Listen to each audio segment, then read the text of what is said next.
నమస్కారం. ఎన్నికల సమరం 2024కు స్వాగతం. దేశవ్యాప్తంగా సాధారణ ఎన్నికల ప్రచారం జోరుగా సాగుతుంది. తొలి విడత పోలింగ్ ముగియగా మూడో దశకు రేపటితో నామినేషన్ల గడువు ముగియనుంది.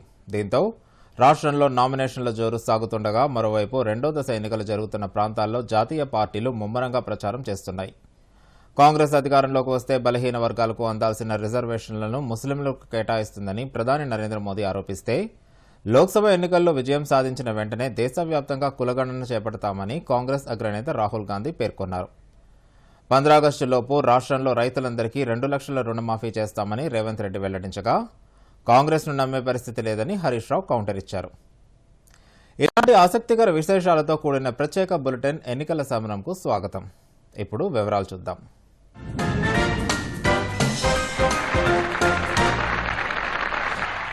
కాంగ్రెస్ అధికారంలో ఉన్న రాష్ట్రాల్లో హనుమాన్ చాలీసా వినడం కూడా నేరంగా పరిణమించిందని ప్రధాని నరేంద్ర మోదీ అన్నారు. అయోధ్యలో రామమందిర ప్రారంభోత్సవ ఆహ్వానాలను కూడా కాంగ్రెస్ పార్టీ నాయకులు తిరస్కరించారని గుర్తు చేశారు. కాంగ్రెస్ అధికారంలో ఉన్న రాష్ట్రాల్లో శోభాయాత్రపై రాళ్లు విసిరేవారని, ఇప్పుడు అలాంటి పరిస్థితులు ఎక్కడా లేవని పేర్కొన్నారు. ఈ ముఖ చిత్రం కాంగ్రెస్ పరిపాలిస్తున్న కర్ణాటకకు సంబంధించింది. కొన్ని రోజుల క్రితం అక్కడ ఒక చిన్న దుకాణదారుని అతన్ని అత్యంత దారుణంగా కొట్టారు. రక్తం కారేలా కొట్టారు. ఎందుకంటే అతను తన దుకాణంలో కూర్చొని హనుమాన్ చాలీసా వింటున్నాడు. కర్ణాటకలోని కాంగ్రెస్ ప్రభుత్వం యొక్క వైఖరిని చూడండి. తన చిన్న దుకాణంలో ఒక పేద వ్యక్తి భక్తి భావంతో ప్రభు హనుమంతుని స్మరణ చేస్తుంటే, హనుమాన్ చాలీసా వింటుంటే అతన్ని రక్తం కారేలా కొట్టారు. మీరూహించగలరా? కాంగ్రెస్ పాలిత రాష్ట్రంలో హనుమాన్ చాలీసా వినడం కూడా పెద్ద తప్పైపోయింది. కాంగ్రెస్ పాలనలో మన ధర్మాన్ని మనం పాటించడం కూడా కష్టమైపోతుంది. రాజస్థాన్ కూడా దాని ఫలితం అనుభవిస్తోంది. ఇది స్పష్టంగా అర్థమవుతోంది. ఎప్పుడైతే వాళ్ల పార్టీ, వాళ్ల నాయకులందరూ రామచంద్ర ప్రభు మందిరం నిర్మితమైనప్పుడు, రామ్లల్లా విగ్రహ ప్రతిష్ఠ జరిగినప్పుడు కూడా, మేం ప్రతి ఒక్కరికి ఆహ్వానాలు పంపినప్పుడు, రామమందిర కార్యక్రమానికి మనస్ఫూర్తిగా ఆహ్వానించినప్పుడు, బహిరంగంగా వారు ఆ ఆహ్వానాన్ని తిరస్కరించారు. అటువంటి వారి అనుచరులెవరైనా ఉంటే హనుమాన్ చాలీసా వినేవారిని కొట్టకుండా ఉంటారా మిత్రులారా?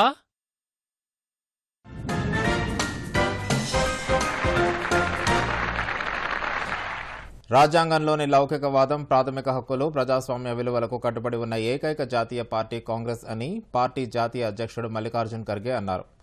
బీజేపీ ప్రభుత్వం మూడోసారి అధికారంలోకి వస్తే రాజ్యాంగాన్ని మార్చుతామని ఆ పార్టీ నాయకులే చెబుతున్నారని, ఇది దీర్ఘకాల ప్రయోజనాలకు ఇబ్బందికర పరిణామమని విమర్శించారు. సమానత్వం, సామాజిక న్యాయాన్ని ప్రతి ఒక్కరికి అందించిన రాజ్యాంగాన్ని మార్చాలనుకుంటున్న బీజేపీని సాధారణ ఎన్నికల్లో ఓడించాలని ఖర్గే పిలుపునిచ్చారు.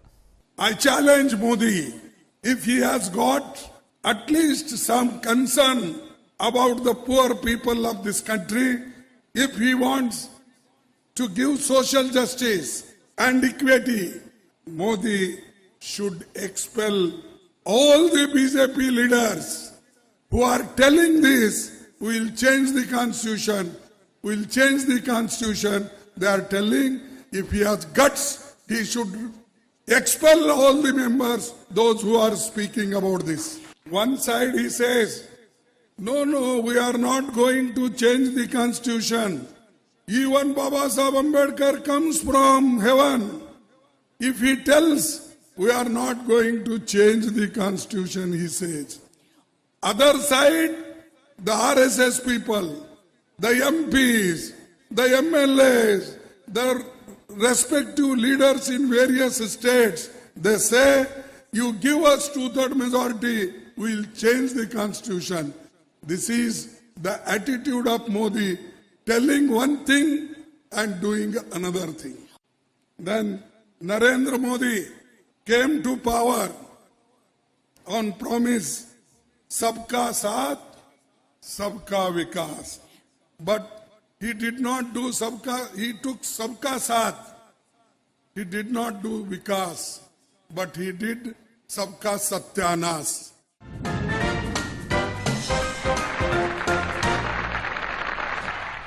అధికారంలోకి వచ్చిన వెంటనే కులగణన చేపడతామని కాంగ్రెస్ అగ్రనాయకుడు రాహుల్ గాంధీ పునరుద్ఘాటించారు. దేశంలో ఎవరి సంఖ్య ఎంత అనేది స్పష్టం చేసేందుకు ఇది అత్యుత్తమ మార్గమని అన్నారు. దీంతో పాటు విప్లవాత్మక మార్పులకు తెరతీస్తామని అన్నారు. ప్రతి ఒక్కరికి తమ హక్కు అందుతుందని అన్నారు. कि जैसे ही हमारी सरकार आएगी, जो हमने तेलंगाना में किया, जाति जनगणना को हम पूरे देश में इंप्लीमेंट कर देंगे. देश का एक्सरे कर देंगे. दूध का दूध, पानी का पानी हो जाएगा. पिछड़े वर्ग को, दलितों को, आदिवासियों को, गरीब जनरल कास्ट के लोगों को, माइनॉरिटीज को पता लग जाएगा कि इस देश में उनकी भागीदारी कितनी है. हम फाइनेंशियल और इंस्टीट्यूशनल सर्वे करेंगे और इस ऐतिहासिक कदम के बाद हम क्रांतिकारी काम शुरू करेंगे. जो आपका हक बनता है वो हम आपके लिए आपको देने का काम करेंगे. चाहे वो मीडिया हो, ब्यूरोक्रेसी हो, हिंदुस्तान की सब संस्थाएं हो, वहां हम आपकी जगह बनाकर आपको हिस्सेदारी देंगे.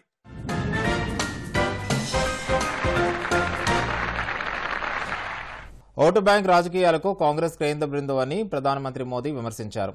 2004లో కేంద్రంలో కాంగ్రెస్ ప్రభుత్వం ఏర్పడిన తర్వాత ఆంధ్రప్రదేశ్లో ఎస్సీ ఎస్టీ రిజర్వేషన్లు తగ్గించి ముస్లింలకు ప్రత్యేక రిజర్వేషన్ కల్పించిందని గుర్తు చేశారు.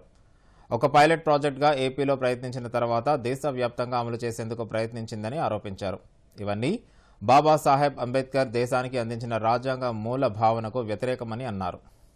కాంగ్రెస్ పార్టీ ఎప్పుడూ ప్రత్యేకంగా తుష్టీకరణ మీదే దృష్టి పెడుతుంది, ఓటు బ్యాంకు రాజకీయాలు చేస్తోంది.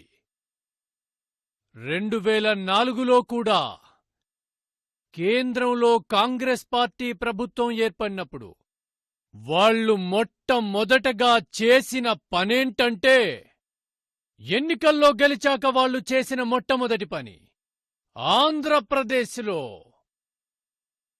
ఎస్సీ ఎస్టీ రిజర్వేషన్లు తగ్గించి ముస్లింలకు రిజర్వేషన్ ఇచ్చేందుకు ప్రయత్నించారు. ఇది ఒక పైలట్ ప్రాజెక్టు మాత్రమే. దీన్ని కాంగ్రెస్ మొత్తం దేశంలో అమలు చేసేందుకు ప్రయత్నించింది. 2004 నుండి 2010 వరకు కాంగ్రెస్ పార్టీ 4 సార్లు ఆంధ్రప్రదేశ్లో ముస్లిం రిజర్వేషన్ అమలు చేసేందుకు ప్రయత్నించింది. కానీ చట్టపరమైన సమస్యలు లేకపోతే, సుప్రీంకోర్టు జోక్యం చేసుకోకపోతే వాళ్లు తమ ప్రయత్నాన్ని అలాగే కొనసాగించేవారు. వాళ్ల ఆటలు సాగలేదు. 2011లో కాంగ్రెస్ ప్రభుత్వం దేశవ్యాప్తంగా అమలు చేసేందుకు ప్రయత్నించింది.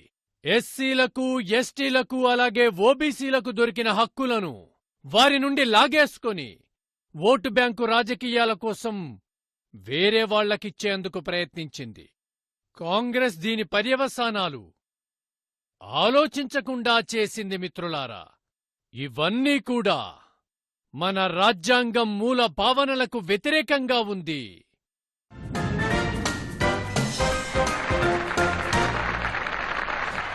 15 ఆగస్టులోగా 2 లక్షల రూపాయల రుణమాఫీ చేస్తామని సీఎం రేవంత్ రెడ్డి పునరుద్ఘాటించారు. రైతాంగానికి రుణమాఫీ చేసి చూపితే బీఆర్ఎస్ పార్టీని రద్దు చేసుకుంటారా అని కేసీఆర్కు సవాల్ చేశారు. అసెంబ్లీ ఎన్నికలకు ముందు ఇచ్చిన హామీలను తప్పక అమలు చేసి చూపుతామని అన్నారు. కాంగ్రెస్ ఇచ్చిన మాట తప్పదని అన్నారు.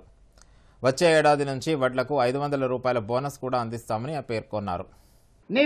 నిన్న మాట ఇచ్చిన 15 ఆగస్టు లోపల తప్పకుండా 2 లక్షల రూపాయల రైతు రుణమాఫీ చేసే బాధ్యత నాది. సేవలాల్ సాక్షిగా, బావోజీ సాక్షిగా నేను మాట ఇస్తున్నా, 15 ఆగస్టు లోపల నేను మీ రైతు రుణమాఫీ చేస్తాను. హరీష్ రావు అంటున్నాడు నిన్న, చేయకపోతే రాజీనామా చేస్తావా అని. నేను హరీష్ రావుకు సూటిగా కేసీఆర్ సవాల్ విసురుతున్నా. 15 ఆగస్టు లోపల రుణమాఫీ నేను చేస్తా. నేను రుణమాఫీ చేస్తే నీ పార్టీని నువ్వు రద్దు చేసుకుంటావా? సవాల్ను స్వీకరించు. 15 ఆగస్టు లోపల 2 లక్షల రుణమాఫీ చేసి చూపిస్తా. అక్కడి సూర్యుడు ఇక్కడ మొలిసిన భూమి ఆకాశాలు తలకిందులైనా కేసీఆర్ ఫామ్ హౌస్ లో ఊరేసుకొని సచ్చిన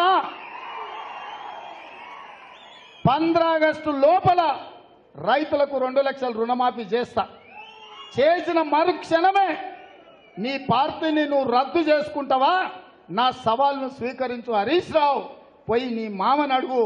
నేను మాటిస్తే ఎట్లుంటానో తెలుస్తుంది. నీ మామకు తెలుసు నీకంటే ఎక్కువ.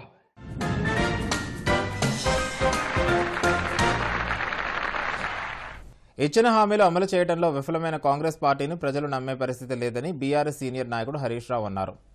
ఓట్ల కోసం వెళ్లిన ప్రతి చోట రేవంత్ రెడ్డి ఒట్లు పెడుతున్నారని అన్నారు. దీనివల్ల ఎన్నికల్లో లాభం పొందాలనుకుంటే అంతకన్నా అవివేకం మరొకటి ఉండదని పేర్కొన్నారు.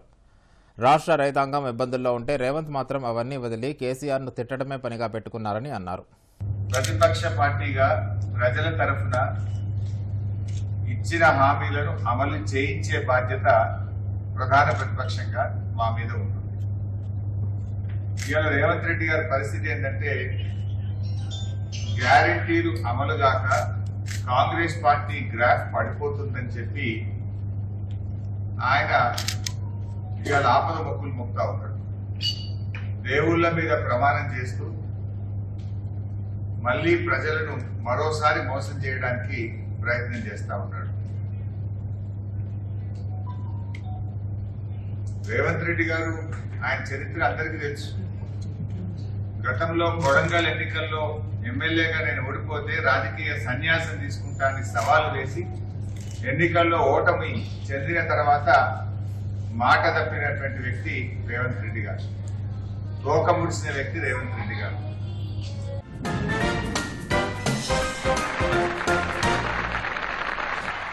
రాజకీయ రిజర్వేషన్లకు కాంగ్రెస్ కేంద్ర బిందువు అని ప్రధాని మోదీ అన్నారు. అయితే రాజ్యాంగం ఇలాంటి ఓటు బ్యాంక్ రాజకీయానికి అనుమతించదని అన్నారు. దళితులు, ఆదివాసీలు, వెనుకబడిన వర్గాలకు కేటాయించిన రిజర్వేషన్లను తగ్గించి మతం ఆధారంగా ఇవ్వాలని కాంగ్రెస్ ప్రయత్నించి భంగపడిందని అన్నారు.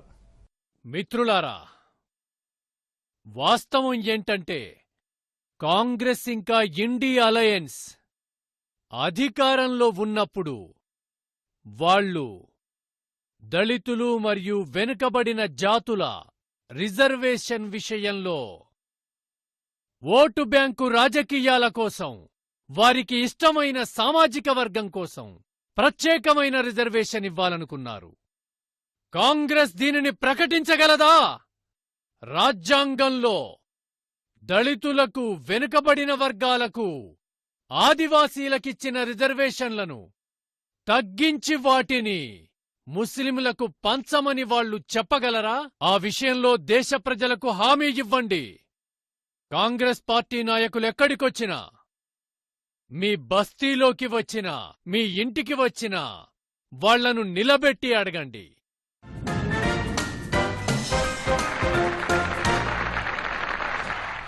మరోవైపు ఆంధ్రప్రదేశ్లో అటు అసెంబ్లీ, ఇటు పార్లమెంట్ ఎన్నికలు ఏకకాలంలో జరగనుండటంతో అన్ని పార్టీలు ముమ్మరంగా ప్రచారం చేస్తున్నాయి. కూటమి తరపున పిఠాపురం నుంచి పోటీ చేస్తున్న జనసేన అధినేత పవన్ కళ్యాణ్ ఇప్పటికే నామినేషన్ వేయగా, ముఖ్యమంత్రి జగన్మోహన్ రెడ్డి పులివెందులలో నామినేషన్ వేయనున్నారు.